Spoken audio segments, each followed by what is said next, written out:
You are listening to the Bitter Medicine Podcast on KWAZ Radio.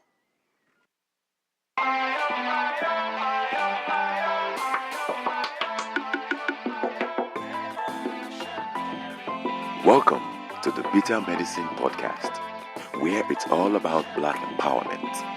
Our show focuses on Black news and entertainment, arts, science, economics, history, people, and strategies that uplift, empower, and motivate Africans within the diaspora. And now, your host, whose favorite color is black, Goku.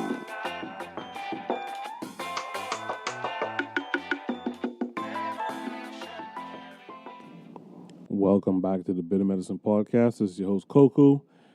And today I have a show for you that's harsh but necessary. I think in the Black community we need to have a little bit more harsh discussions because ultimately we're trying to find Black solutions for Black problems. And sometimes, in fact, oftentimes, the problems are so harsh that the solutions need to be harsh themselves. Before I get into today's topic, let me give my weekly free business shout out. Again, if you or someone you know owns a Black business that would like to have a free business shout out, have them contact us by email at bitter.medicine.podcast@gmail.com.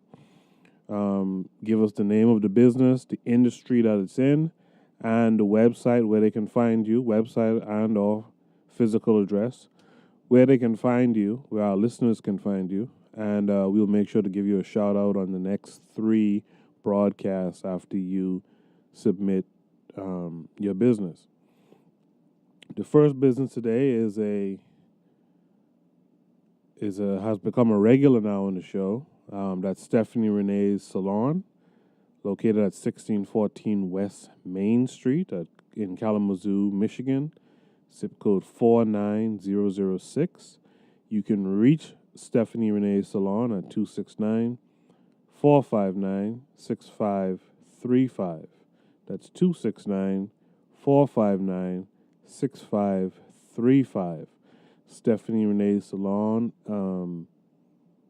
specializes in natural hair care products, so you could seek them out. They're conveniently located within Cali Beauty. That is Stephanie Renee's Salon. Make sure to check them out. Tell them that the Bitter Medicine Podcast told you about them. Our second free business shout out goes to the amymarie.maven.com. That's AMYMARIE.MAYVENN.com. That's AMYMARIE.MAYVENN.com. AmyMarie.maven.com. Their mission is to provide high quality products, hair care products that is, with an unparalleled shopping experience. They offer world-class technology, and their aim is to empower beauty professionals. Once again, if you need hair care products, make sure to reach out to amymarie.maven.com to receive your high-quality products with an unparalleled shopping experience. Okay, that's our free business shout out. Again, if you want to be featured or shouted out during the free business shout out, email us at bitter.medicine.podcast@gmail.com. Tell us the name of the business, the industry that the business is in, and either the web address or the physical address of the business, and we'll make sure to give you a shout out. Now, on to today's topic. In today's topic, I want to talk about a syndrome that a lot of Black people suffer from, and that is the we sick boss syndrome. We sick, boss. We really need to discuss this syndrome that goes on in the black community. The we sick boss syndrome is basically where Negroes feel a need to speak for, defend, empathize, and even sympathize for white folks, especially when whites are not even around to do it for themselves. So you have Negroes who are the voice pieces for white folks, to speak for them, to defend them, to empathize and sympathize for them. And a lot of you Negroes, and I define what I mean by Negroes. I don't mean black people. I mean a subset of black people. A lot of you Negroes do this. And you might be saying to yourself, well, why is he bringing that up today? Well, the reason why I bring this up now, a part of it has to do with my last broadcast, The War on God. If you didn't listen to the War on God podcast, I suggest you pause this episode right now, go back and look for the War on God podcast or broadcast, which is a topic of black people ODing on religion until it becomes a weakness. And since it plays on your fears and emotions, this weakness is detrimental not only to you, but our community as a whole. I suggest you go back and listen to that and listen to the solutions to that that's presented in that broadcast, The War on God. Go back and listen to it. So I bring up today's We Sick Boss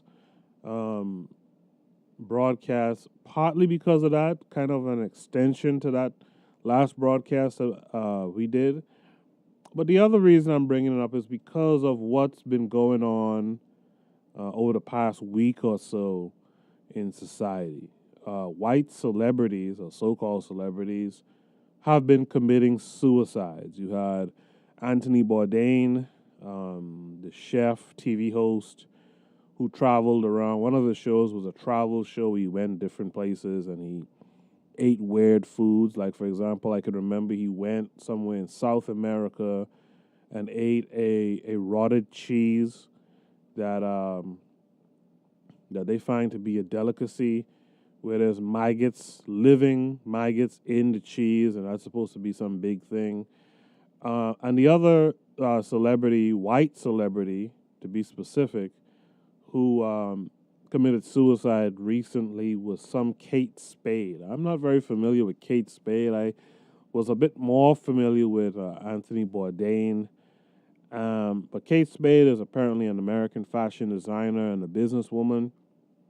I think she made purses or something for a living, some type of shit like that. And she was some kind of the purse designer or something. And she also committed suicide. She at 55, Bourdain at 61, I believe. And you find that, these privileged white folks committed suicide, and all I can see on social media is black folks eulogizing them, talking about they seem like my friend. They seem like the folks who we could have invited to the cookout. And I get it. They're human beings, I guess, some percentage of a human being. I talked about that in the past as well. They're more or less human beings. And we as black people, as Africans, we tend to be empathetic and sympathetic towards all beings in life. So I get that. But even though we might be empathetic and sympathetic to suffering, when is really enough? When is enough, right? When are you going to realize that you are a slave, even at times when you don't need to be a slave? So today's show is about the we sick boss syndrome and white people, particularly white celebrity suicide in this case, in this scenario. And I know I will get the flack for this. I will get the FUs and this, that, and the other. But I'm going to address those potential FUs and shaking of the head and, all that old shit that a lot of black folks tend to judge other black folks with when you start talking about or against white folks. But you see, the reason why I could speak about this in the way and the manner in which I intend to speak about this in today's show is because I am a certain type of Negro. And my detractors, the one who will be shaking their heads, the one who will be telling me I'm wrong and this is not the way to go and all this shit, they are a certain type of other Negro in this scenario. I'm going to play a clip. It's a clip that will tell you who is who in terms of the kind of Negro that I am and the kind of Negro that you guys out there who are shaking your heads in disdain.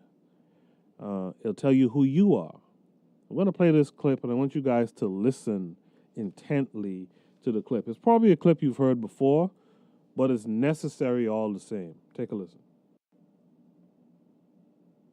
There was two kinds of slaves. There was the house Negro and the field Negro. The house Negro, they lived in the house with master. They dressed pretty good. They ate good because they ate his food, what he left. They lived in the attic or the basement, but still they lived near their master. And they loved their master more than the master loved himself. They would give their life to save their master's house quicker than the master would. The house Negro, if the master said, we got a good house here, the house Negro said, yeah, we got a good house here. Whenever the master said we, he said we. That's how you can tell a house Negro. If the master's house caught on fire, the house Negro would fight harder to put the blaze out than the master would. If the master got sick, the house Negro would say, what's the matter, boss? We sick. We sick.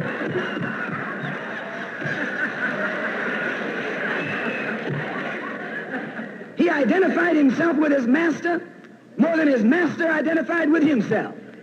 And if you came to the house Negro and said, let's run away, let's escape, let's separate, that house Negro would look at you and say, man, you crazy. What you mean separate? Where is there a better house than this? Where can I wear better clothes than this? Where can I eat better food than this? That was that house Negro. In those days, he was called a house nigger. And that's what we call him today because we still got some house niggers running around here.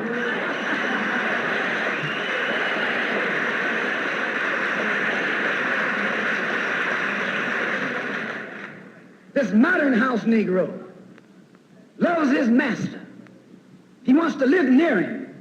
He'll pay 3 times as much as the house is worth just to live near his master.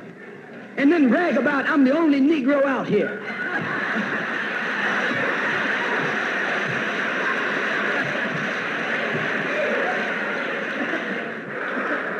I'm the only one on my job. I'm the only one in this school. You're nothing but a house Negro. And if someone come to you right now and say, let's separate, you say the same thing that the house Negro said on the plantation. What you mean separate? From America? This good white man? Where you gonna get a better job than you get here? I mean, this is what you say. I ain't left nothing in Africa. That's what you say. Why, you left your mind in Africa.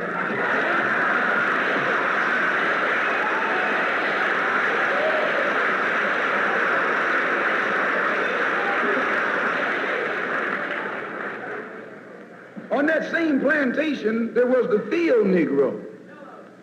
The field Negro, those were the masses. There was always more Negroes in the field than there was Negroes in the house. The Negro in the field caught hell. He ate leftovers. In the house, they ate high up on the hog.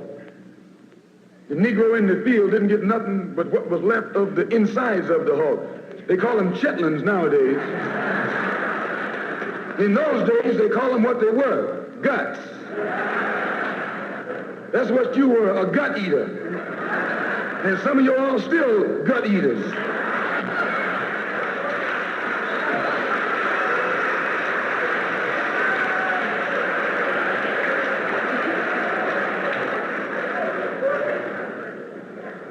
The field Negro was beaten from morning till night.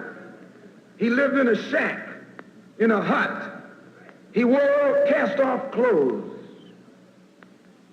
And he hated his master.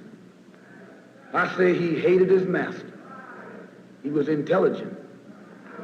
That house Negro loved his master. But that field Negro, remember, they were in the majority. And they hated his master. When the house caught on fire, he didn't try and put it out. That field Negro prayed for a wind, for a breeze.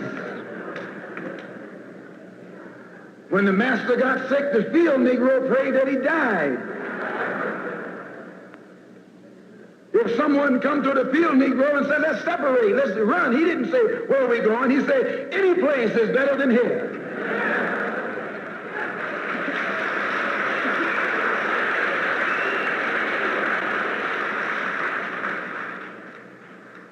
You got field Negroes in America today. I'm a field Negro. And I'm a field Negro too. But we sick boss type Negroes is house Negroes. If you couldn't tell, if you haven't heard that clip before, that was Malcolm X's speech on house Negroes versus field Negroes. And I think Malcolm captures it 100%. Those of you who want to integrate and be around white people all the time and hold up white people, even though they don't hold you up, you're the we sick boss type people. Boss, we sick. So when these privileged white boys like Bourdain and white pathetic women like Stone and stuff commit suicide, you see more outpouring of emotions from you guys than anyone else. But flip it around. Let it be a black person, celebrity or not. All these black children who are being shot and killed in the streets, black boys and girls, black women. Not to even mention black men. Where's all the emotion, the sympathy, the empathy for those people, for those black brothers and sisters, those black children, from white folks? Where is it? But you'll sit up here all day talking about, oh man, I can't believe it. All that old dumb shit.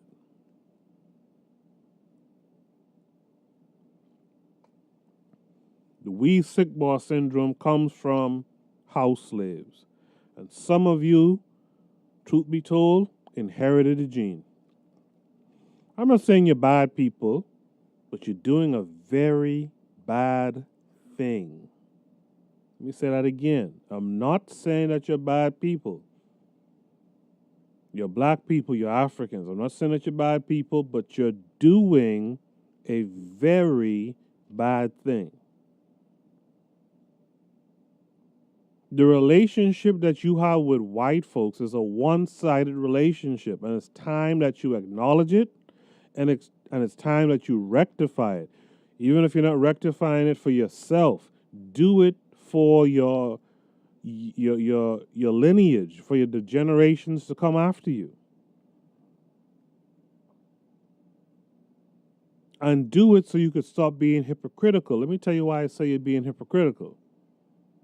If you knew someone that was in a one-sided relationship, say a romantic relationship or any type of relationship really, but say you knew someone who was in a one-sided relationship What would you tell them in the face of they're in a relationship, but they have to initiate communications with their other? The other never returns favors. The other chooses to accept or just generally chooses their people, say friends, family, or what have you, over you. You find your friend is always apologizing for things their other did, things that they shouldn't apologize for. You find your friend justifies the behavior of their other all the time to you. You see how I'm going with this? You find your friend's other always ignores the relationship problems. You find that your friend is always stressed out by the one-sided relationship. Does this sound familiar? I mean, plain and simple, this friend of yours, their other, doesn't give a shit about them. What would you tell them? What would you tell them? And this is a problem that a lot of you black folks, a lot of you Negroes in particular, are going through right now. You have a relationship with a group that does everything I just listed off there. When you chalk it all up, this group just doesn't give a shit about you. If that was your friend or your family member, someone with an intimate relationship to you, who was going through those things that I'm listing off, what would you tell them?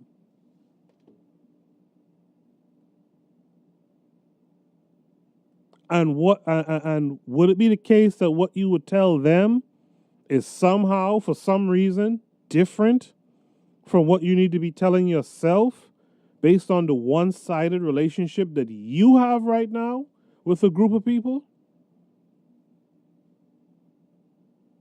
I want you guys to think about that as I take this station ID break. Very important question. Very important answer. Take it away from the race relationship that you have right now with these fucking crackers out here. And put the same problems in a relationship that your sister, your brother, your mother, your father, your niece, your nephew, your best friend. Put them in that scenario as far as a relationship for them goes. And what would your advice be to them? And then turn around and look in the mirror and look at yourself and ask, how come the advice towards me and my community, my group, is different from the advice I would give my loved one? Think about that while we take this station ID break. You are listening to the Bitter Medicine Podcast on KWAZ Radio. Peace, family. This is Oni, inviting you to listen to the pro-black perspective, where black problems are addressed with black solutions. When will African people have basic rights? When will we be protected? When will our cost of living be eliminated? When will our cultures be preserved? We need a new leadership, one that has studied the problems and learned the solutions. The Pro-Black Compendium is the book to start off that leadership. Quotations, essays, poems, stories, codes of conduct, curricula, principles, relationship advice, marketing tips, group economics, games, book clubs, movie nights, chronologies, civilizations, wars, warriors, authors, songs, conflict resolution. The list goes on. There is no book more necessary for starting our people on the path to African redemption.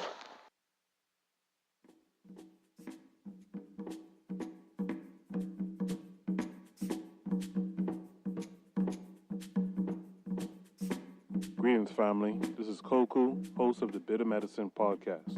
In case you didn't know, we have an online book club called the Bitter Medicine Book Club. Every month, we will select a book to inspire the Bitter Medicine Podcast listening audience to read along together.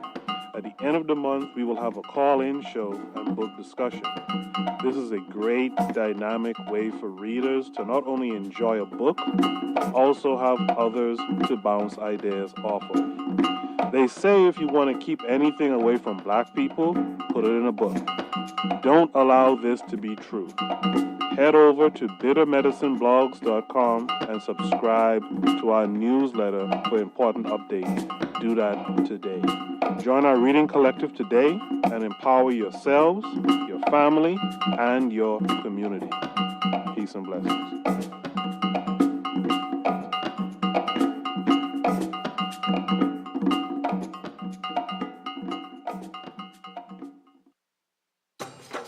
Peace Seeker.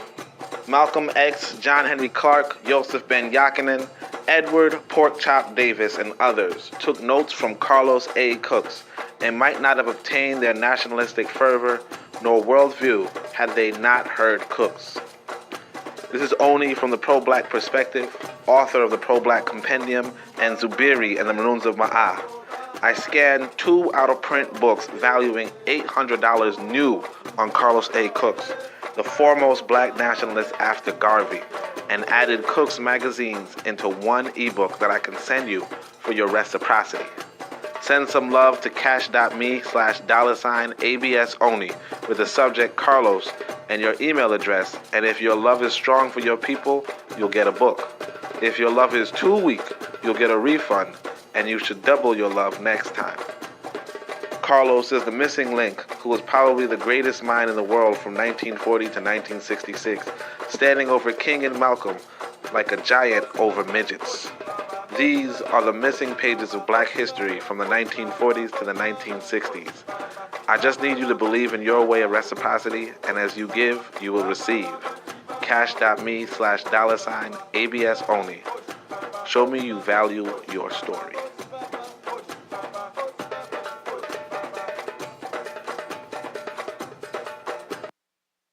You are listening to the Bitter Medicine Podcast on KWAZ Radio.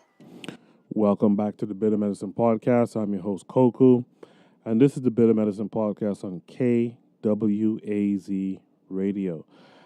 Today we're talking about the syndrome, the We Sick Boss syndrome.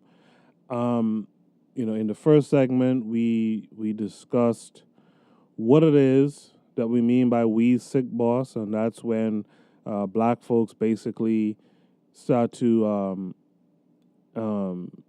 defend white folks, even not when they're around, etc.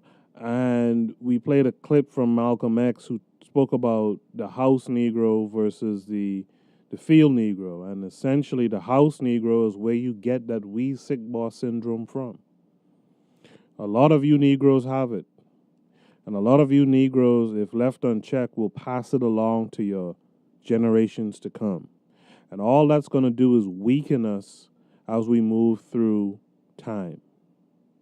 Weaken us being African people, black people, however you want to call it, Ancovia, etc. You're going to weaken us through time because our children will learn this behavior, and more of our children will accept it, adopt it, and carry it out. And it's a weakness that's emotionally based. When the dominating society sees it, and they already have, they will exploit it, and they will make us worse for it. Just before the break, I asked you the question of if you were friends with someone or close with somebody who was in a one-sided relationship, because that's what black folks are in when it comes to white people. All you integrationists need to own up to this too. You're in a one-sided relationship. And if you knew someone who was in a one-sided relationship, who went through, you could go through the checklist of things I mentioned before as to what makes it a one-sided relationship. If you saw that going on with someone that you loved, a friend or whatever around you, what would you tell them to do? And how would your advice to them differ from the advice that you should seek for yourself and your community? Will it differ? It shouldn't. But why would it differ if it does? If you had a friend or a loved one who was in a one-sided relationship, much like the way a lot of you Negroes are in one-sided relationships with whitey, you would tell them to eliminate the toxic, unappreciative people in their life. Tell me I'm lying. If it was your sister in a one-sided relationship, you would tell her to get out. You would tell her that that's just a toxic relationship. You're not appreciated. Get out. You would do the same for your son, for your daughter, for your cousins, aunts, uncles, mother, father, whoever, best friend. That's what you would do. And to tell me something different makes you a liar. On top of being weak, you're now also a liar. So at the end of the day, if that's the advice you would give your close people, it's also the advice you should live by. It's also the advice you should give to your children. It's also the advice you should want to see our next generations live up to. Furthermore, if it was someone around you in a one-sided relationship, you would tell them to find people that love them equally and unconditionally. To love people they are equally yoked with. Correct? That's what you would tell the people around you who you call your loved ones.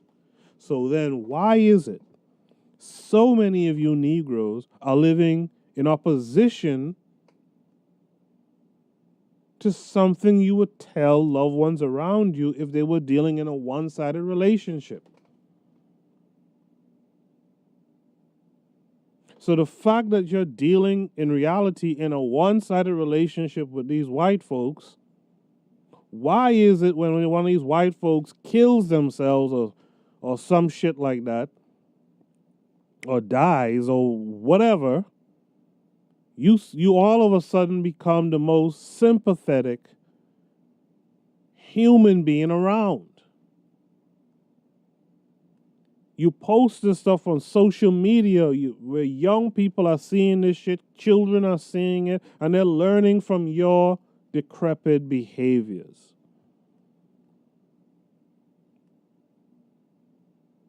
You would never tell someone who you love to keep loving a person who they're in a one-sided relationship with. And I'm sick of seeing this from black folks now. It's not that I'm a shitty person. I don't care about people who die. Of course, we're all humans.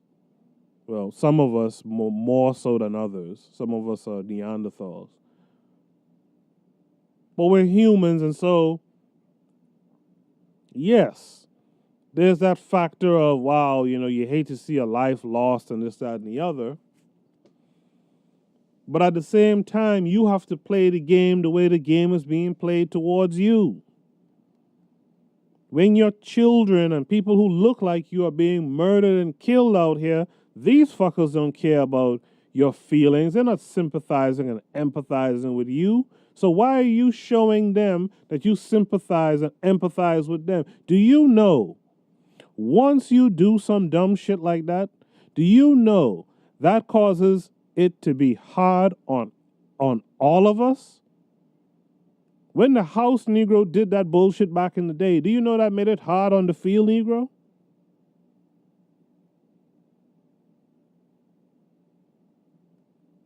So you need to do the same thing that you would tell your loved one, your friend, your family, in a one-sided relationship. And you need to do it now.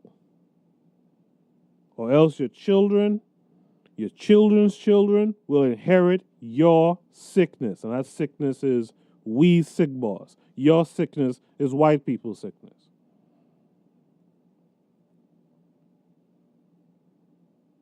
Your sickness is patheticness. I hate to tell you, but I don't mind telling you at the same time.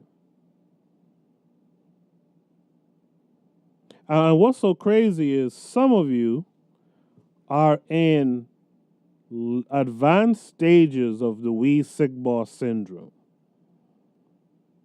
Some of this very same ones of you who are talking about Anthony Bourdain was like my friend. I would have invited him to the barbecue. Well, black folks, the cookout. You guys who almost teary-eyed over this stone chick who made some fucking probably expensive purses and shit like that. Some of you very same, not all of you, but some of you very same ones are in an advanced stage of the we sick boss syndrome. And if you don't know what the symptoms of the advanced stage of the we sick boss syndrome is, here are some of the things you'll hear from people who are suffering heavily from the we sick boss syndrome. Folks like you, Negroes like you, talk about how all white folks ain't bad. What about black on black crime? You know, whites treated me much better than most black folks. And then you tell the rest of us that we shouldn't be as bad as them. And that's the real kicker for me, boy. Anytime I see one of you Negroes talking about we shouldn't let them make us be a certain way, I know you're suffering from we sick boss syndrome. I know. Just once you say that shit,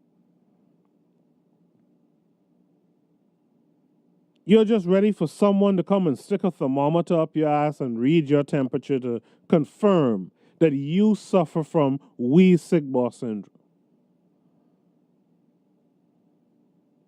And that's exactly where that thermometer needs to go for some of you Negroes, right up your ass. It's pathetic. It's pathetic. And there's a lot of you folks out there. And I know why a part of it happens. I talked about it in the last broadcast, the War on God broadcast. If you haven't heard it, look it up on TuneIn app. We're on the TuneIn app right now. You can look up the Bitter Medicine podcast on TuneIn. You can go to YouTube and subscribe and listen to all our shows there as well. Or you can listen to our shows on iTunes or any podcast catcher app that you may have. But we talked about some of this last week in the War on God broadcast. And by the way, if you are enraged by what I'm saying right now, what I've been saying for the last however many minutes that I've been broadcasting, if you're enraged by any of this, you suffer from the we sick boss syndrome. And here's the thing about when you suffer from the we sick boss syndrome. You know what you do, ultimately? You feed white ego. And white ego is a major force as to why we're being dominated currently, why we've been dominated for the last few hundred years. It's white ego, and you feed right into it. You are feeding the white ego, which in turn causes more oppression and domination from white folks and their system of oppression on black folks.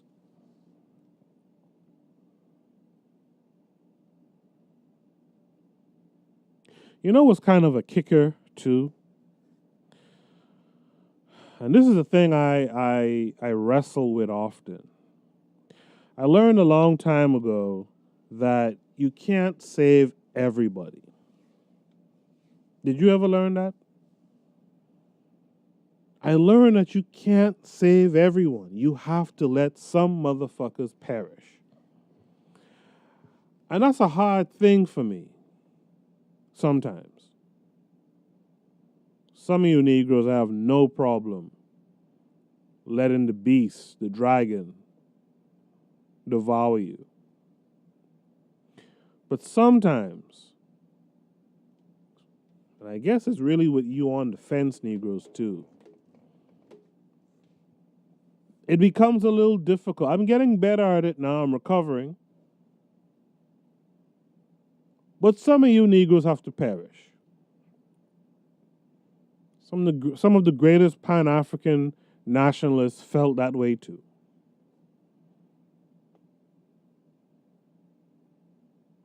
Marcus Garvey said if we're leaving America to go to Africa, some of you motherfuckers will have to stay. Because if you wasn't shit here, you ain't gonna be shit there, and we don't need you there, not being shit.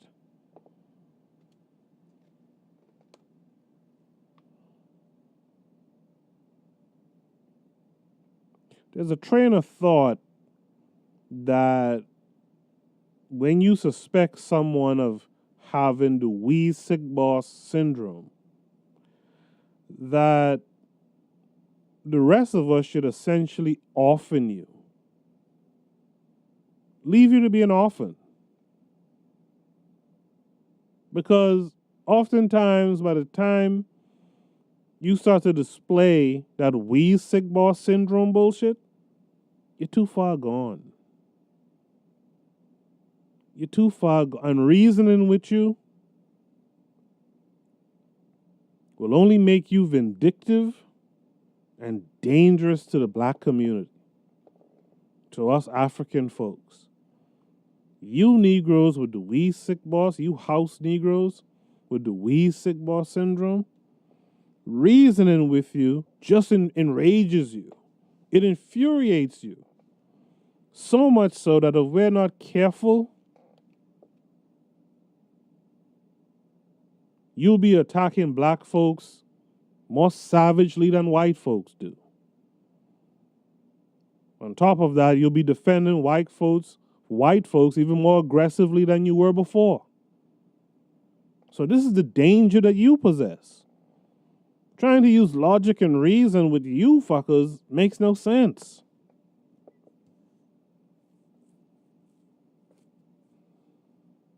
It's like giving someone with AIDS antibiotics. It makes no sense. You're too far gone now. Giving a dying person antibiotics. You're too far gone. And we run the risk of you now becoming the worst thing towards us in the community. A motherfucker who's defending white folks aggressively and attacking black folks savagely.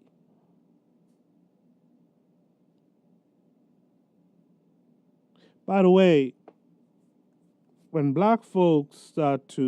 some of you Negroes start to aggressively attack black folks, a lot of other black folks tend to call you guys Uncle Toms. But that is an error. I want to play a clip from Dr. Claud Anderson to clear up the difference between Sambos and Uncle Tom.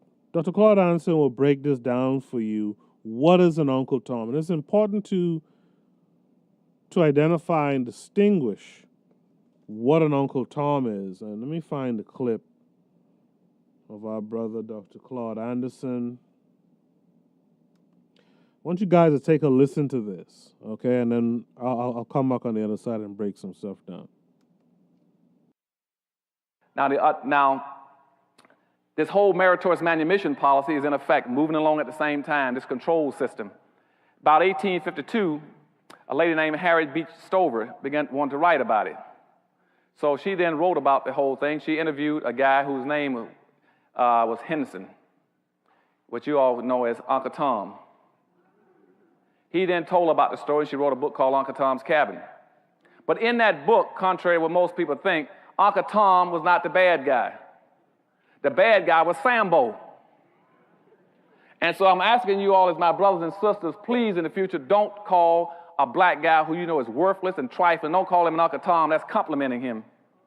Call him his real name, what he's entitled to, and that's a Sambo.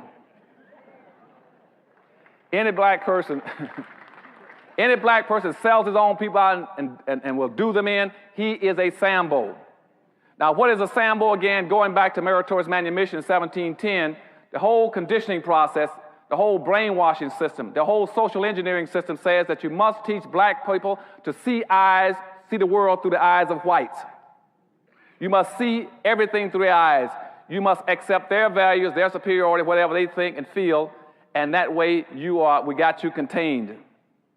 And that's why when you see somebody like Colin Powell running for office, they say, well, you can run for office if you see the things the way we want to see them. If you want to be conservative, you can run for office. If you want to place a lot of importance on abortion, you can run for office. If you want to talk about being anti-taxing, you can run for office, which means if you see things the way we see them as a black person, you're safe. You're acceptable. And if you don't want to do that way, then become an athlete or an entertainer. So therefore, you identify with the rest of those blacks in the country. You stay away from them. They're bad. And you start going around and you try to go get a penny out of an athlete and entertainer, do something for the black community. They're going to do it. Their advisors won't let them do it. The agents won't do it. Their promotion people won't let them do it. They're going to identify with your community because, again, they have now already died and gone to heaven. Okay, so when Harriet Beecher Stowe put out her book, what she tried to tell black folk is that Uncle Tom was not a bad guy. See, Uncle Tom, if you read that book, and most blacks, 90% of blacks never read it. They always call another black, he's an Uncle Tom, he's an Uncle Tom. He's not an Uncle Tom. If you read the book Uncle Tom was a guy who would not beat black women. Uncle Tom in that book was a guy who would not beat other blacks to make them pick more cotton. Uncle Tom was a guy who would come in at night and take cotton out of his own bag and put it in other black folks' bags so they wouldn't get whippings at night. Uncle Tom was a guy who would not tell where black folk were hiding when they went across the river and they broke free as slaves. But Simon Legree, the white slave master, had a black that followed him around named Sambo, who always says, you show me, give me the right, I'll show you how to trees the coons. I'll show you where they hides. And see, and that's the guy. See, his role responsibility was going back to meritorious manumission. I told you about where you got to protect white folks' property and protect their wealth. He says, I will protect it and find it for you. And that's why you read in the movies and books that came out after Uncle Tom, you always had a black guy, a black slave, was running down the road saying, Master, master, here comes the army. Let's hide our silver and gold. And you all say, our? How did it get to be our? He always want to say something that doesn't even belong to him. And that showed up all through history. And today you got the same kind of personality doing it. And now he's not saying let's hide our silver and gold. He's called himself a conservative. I'm also against affirmative action for black folk.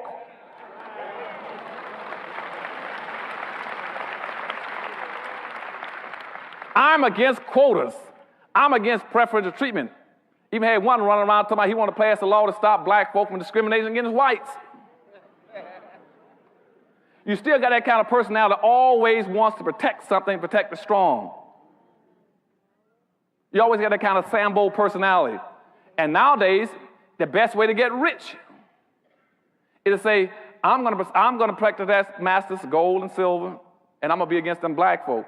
I guarantee I can get you a radio talk show. I can get you a television show. I can even get you an appointment to the Supreme Court. Okay?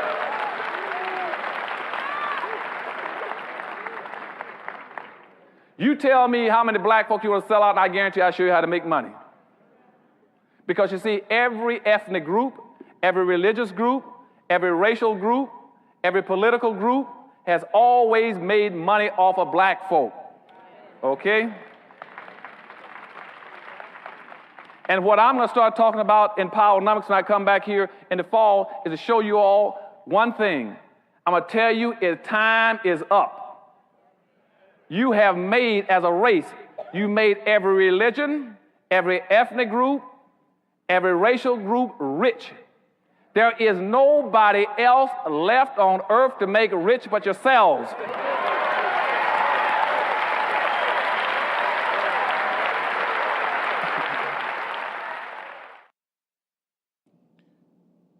And I think that's a nice breakdown by Dr. Claud Anderson to differentiate between Sambos and Uncle Toms. But I think it's limited.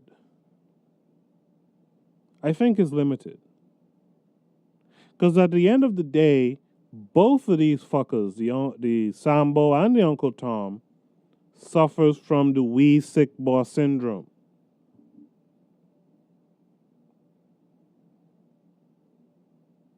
As Dr. Anderson kind of hinted at, the Sambo is that house Negro that we've been talking about a lot today, which is a lot of you folks out there, a lot of your family members at least. Hopefully you guys listening to me are not house Negroes, or at least reformed house Negroes, and you've joined the field crew at this point.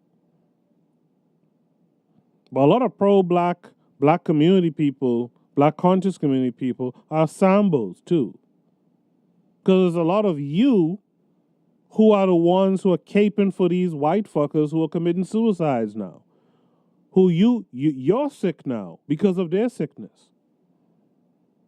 That's the Sambo in you. That's the house Negro in you. And you have to stop being that now for the sake of our future. But what Dr. Claud Anderson doesn't touch on is that the Uncle Tom is a subset of the field Negro. But at the end of the day, Uncle Tom's actions come across really like the we sick boss syndrome. Really and truly it does. And I'll tell you why. On the other side of this station ID break, I will break down the Uncle Tom aspect of the We's sick boss syndrome. A lot of you might not know this, but the Uncle Tom syndrome is an actual thing in psychology. Let's go to the station break, and on the other side, I'll break that down and tie up this topic for you today. Stay tuned. You are listening to the Bitter Medicine Podcast on KWAZ Radio. Peace, family. This is Oni, inviting you to listen to the pro-black perspective, where black problems are addressed with black solutions. When will African people have basic rights? When will we be protected? When will our cost of living be eliminated? When will our cultures be preserved? We need a new leadership, one that has studied the problems and learned the solutions. The Pro-Black Compendium is the book to start off that leadership. Quotations, essays, poems, stories, codes of conduct, curricula, principles, relationship advice, marketing tips, group economics, games, book clubs, movie nights, chronologies, civilizations, wars, warriors, authors, songs, conflict resolution. The list goes on. There is no book more necessary for starting our people on the path to African redemption.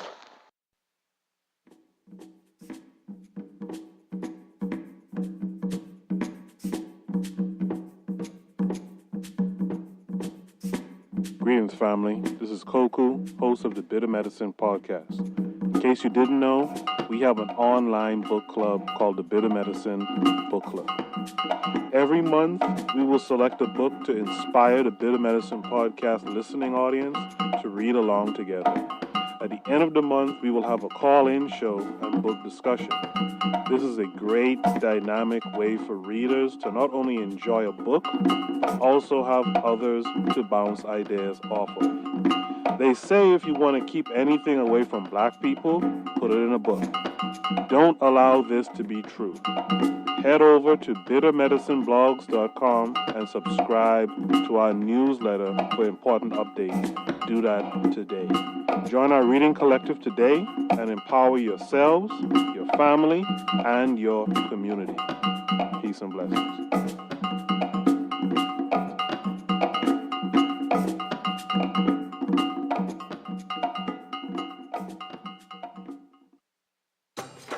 Peace Seeker. Malcolm X, John Henry Clark, Joseph Ben Yakinen, Edward Porkchop Davis, and others took notes from Carlos A. Cooks and might not have obtained their nationalistic fervor nor worldview had they not heard Cooks. This is Oni from the Pro-Black Perspective, author of the Pro-Black Compendium and Zubiri and the Maroons of Ma'ah. I scanned 2 out-of-print books valuing $800 new on Carlos A. Cooks, the foremost black nationalist after Garvey, and added Cooks magazines into one ebook that I can send you for your reciprocity. Send some love to cash.me/$ABSONI with the subject Carlos and your email address, and if your love is strong for your people, you'll get a book. If your love is too weak, you'll get a refund, and you should double your love next time. Carlos is the missing link, who was probably the greatest mind in the world from 1940 to 1966, standing over King and Malcolm like a giant over midgets. These are the missing pages of black history from the 1940s to the 1960s. I just need you to believe in your way of reciprocity, and as you give, you will receive. Cash.me/$ABSONI. Show me you value your story.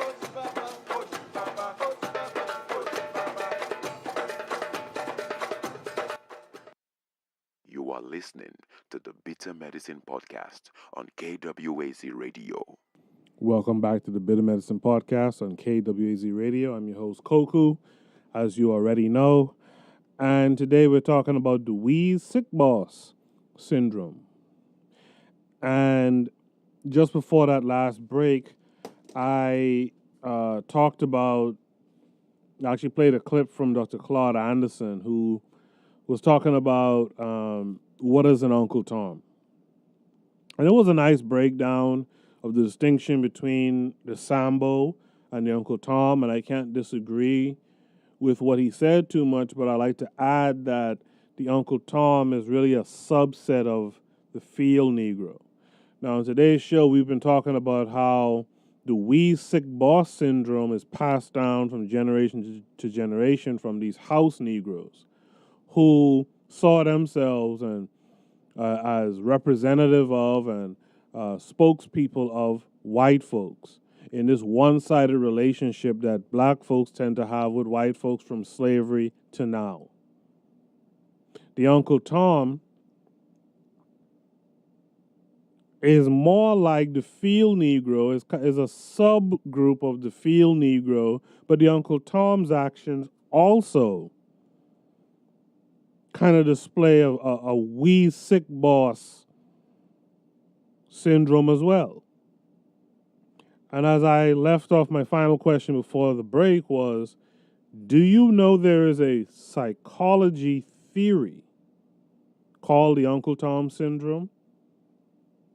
And if you remember from the top of the show, this broadcast today is a continuation or a follow-up to the last broadcast called The War on God. If you haven't heard the War on God broadcast, pause this show now, go listen to The War on God, and come back and hear the conclusion to this show. But a lot of you Negroes who call yourself black Christians, many of you, if not most, probably most of you, are Uncle Toms. Let me say that again. most of you black Christians, and you know what, let me be fair here. You black Muslims are also Uncle Toms. But you black Christians, black Muslims, you guys tend to be Uncle Toms. The Uncle Tom syndrome is said to be a coping mechanism. A coping mechanism where you use passivity, being passive, and being submissive. You use it as a tactic to deal with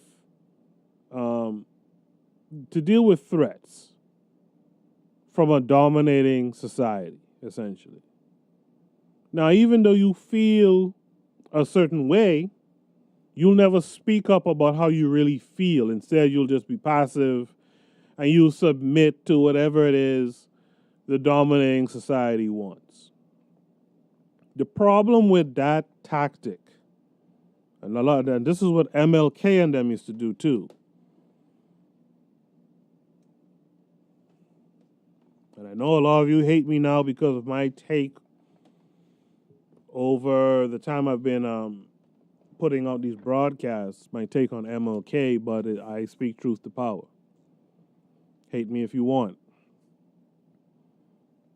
But MLK and those types of guys, Malcolm X to some extent as well, those guys are kind of like Uncle Toms. Passive, submissive, as Onitase and Asa Mendices off of Twitter. Onitase, the host of the Pro-Black Perspective podcast on KWAZ Radio, as they've talked about to me personally in the past, and I've said it to you guys on this show. You know, those guys, MLK, Malcolm X, they dealt in confusion. Now, I still like a Malcolm X because I think he had more backbone. I think if you look at him, I think he gives you somewhat of a better direction than MLK. MLK is just directing you to get your ass cut all the time. Turn the other cheek and get it cut again. Where at least Malcolm X was on some now, and but I'm not doing that dumb shit. I'm not doing that dumb shit. But this coping mechanism that a lot of you Uncle Tom type Negroes take on is just being passive and being submissive. It's ignoring how you really feel. Kind of go along to get along bullshit. And as I hinted at before in this broadcast today, and I've said I had a whole show dedicated to the ego, particularly the white ego. You're just feeding into the white man's ego.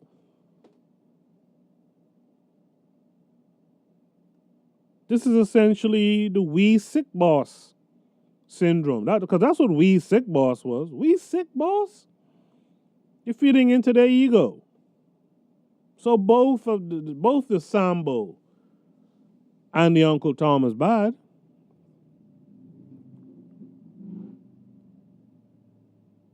The house Negro is bad, and that subset of field Negroes who went along to get along, they're bad too. They're dangerous to our society. They're dangerous to our progress.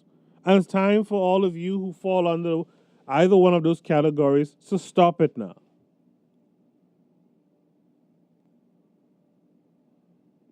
The Uncle Tom basically does shit for acceptance.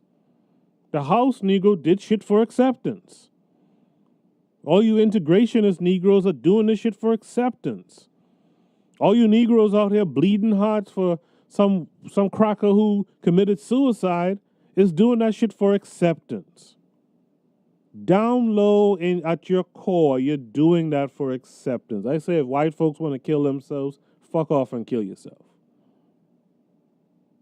And I say that with no apology.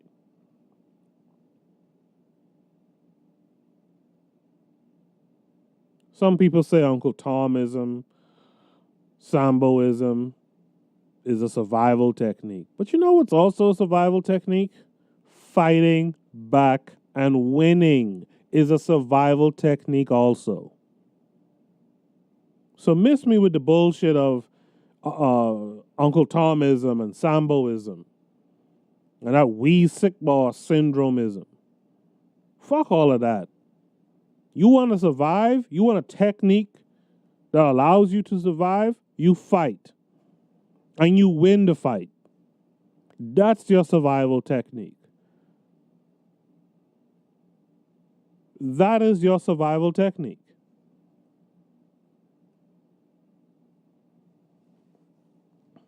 Now, basically, that is the end of my show today.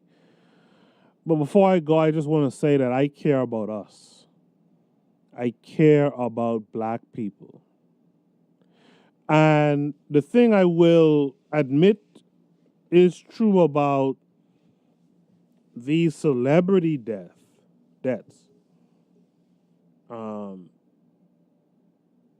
is that people tend to see the celebrity, the privileged, especially privileged and so-called celebrity white folks, and they say, wow, if they can feel a certain way, be it depressed or burdened or however you want to put it, and they can take their lives, what you end up having is a lot of copycats who do the same, who says, man, I don't even have the life that they have. And I feel this way. And if they could have taken themselves out of the equation, why not I do it? And because I love my black people, I don't want you looking at the shit that these crackers do. And you feel that you feel then validated to take your own life. In fact, let me play a clip before I go that talks about just the same thing. Take a listen to this. Do celebrity suicides lead to more suicides? Unfortunately, in many cases, the answer is yes. After someone famous takes their life, there's usually copycats. You usually see a spike in the number of suicides. One of the most famous stars in Hollywood history is dead at 36. When iconic sex symbol Marilyn Monroe took her life in 1962, the suicide rate in the U.S. jumped 12%. Even fellow celebrities can get obsessed. Kate Spade was reportedly fixated with the way Robin Williams hanged himself in 2014. Psychiatrist Dr. Jody Gold. We're all shocked by the death of Anthony Bourdain and Kate Spade, and that's reasonable and understandable. But if your friends or loved one are still focusing on this a few weeks or a month from now, you need to reach out. That is a warning sign for suicide, and you need to reach out and get them help. The suicide crisis in America is staggering. Just this week, the CDC reported 45,000 suicides in 2016. That's far more than the 37,500 deaths from car accidents. Despite being accused of glamorizing teenage suicides, the controversial Netflix show 13 Reasons Why was just picked up for its third season. We were permitted inside the National Suicide Prevention Lifeline Center in Los Angeles today. The counselors were busy taking calls nonstop.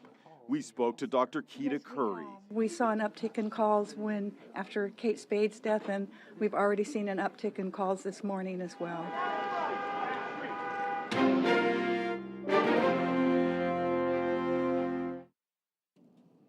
So you see that? When celebrities, particularly, I noticed everyone they talked about in that video were white folks. Because that's the default in the world, in America at the very least. Because I care about us, I care about black people,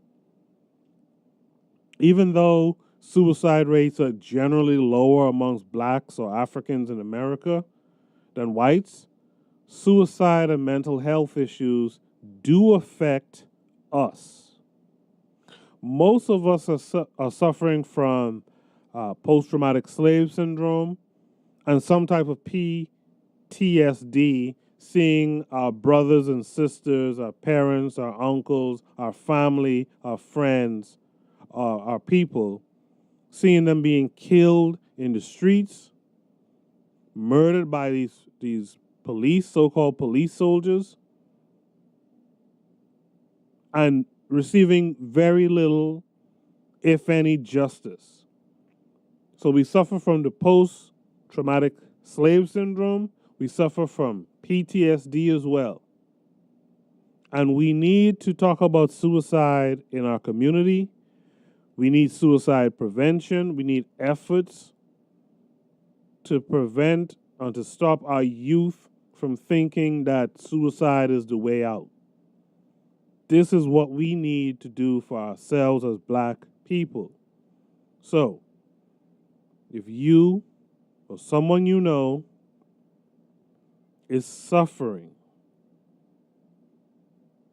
be it depression, be it the fixation on these celebrities, these white boys, these people who y'all cape for, who y'all empathize and sympathize for, if you find someone is focused and fixated on their deaths, their suicide, if you find there's someone around you, or if any of you who are listening are suffering from suicidal thoughts, you feel that the weight of the world is too heavy, I care about you, and I would like you to call the National Suicide Prevention Lifeline at 1-800-273-8255. That's 1-800-273-8255.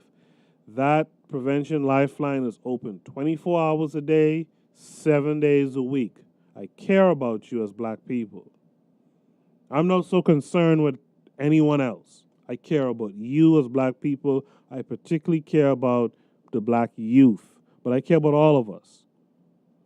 If you're going through some type of PTSD, post-traumatic slave syndrome, you feel it's getting, this burden, this oppression that we're under is getting heavy, please call that number. In fact, I'm going to repeat the number one more again. 1-800-273-8255. 24 hours a day, 7 days a week. If you need the help, seek the help. This has been the Bitter Medicine Podcast with your host and field Negro, Koku. I'll be looking forward to talking to you guys again next week. Before I go, also remember that we have the book club going on right now. We're reading King Leopold's Ghost. Go over to bittermedicineblogs.com. Go to the tab or the page for the book club. You will see the book that we have there now. Use the affiliate link to order the book today. The book is like $6. Order the book today. Get to reading. Reading is fundamental, especially for our community. We're going to have a call-in show, a live show at the end of this month to discuss the book. So start reading today so you can call in and give your insight to what you felt the book meant to you. Carl Hezekiah is going to post a blog on the blog site that I just mentioned. Make sure to comment on that blog. Let's talk about this stuff. Let's read. Let's build our minds for ourselves, our children, and our community. Until next time, guys. It's been a pleasure talking to you once again. This has been the Bitter Medicine Podcast.